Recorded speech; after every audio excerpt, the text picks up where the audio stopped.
नमस्कार. Flavours of इंडियाच्या माध्यमातून आज मी तुम्हाला घेऊन चालले आहे गोव्याच्या खाद्य भ्रमंतीवर. आता गोव्याला जसे मांसाहारी पदार्थ प्रसिद्ध आहेत, तेवढेच श्रावण महिन्यात शाकाहारी पदार्थही प्रसिद्ध आहेत. चला तर मग माझ्या बरोबर गोव्याच्या खाद्य भ्रमंतीवर. पहिला पदार्थ जो मी तुमच्यासाठी घेऊन आले आहे ते आहे गोव्याचं प्रसिद्ध खतखतलं. ही एक प्रकारची मिक्स भाजी आहे. दुसरा पदार्थ आहे ओल्या काजूची भाजी.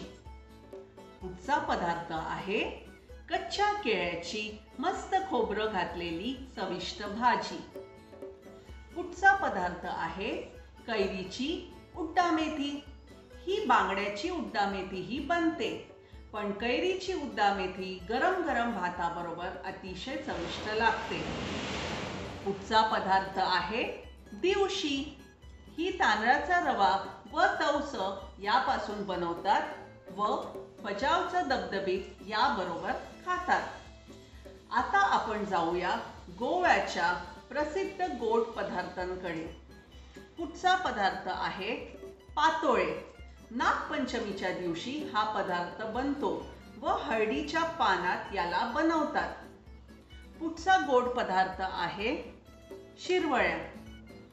शिरवळ्या हा नारळाच्या गोड रसाबरोबर अतिशय चविष्ट लागतात. पुढचा पदार्थ आहे धोंडस.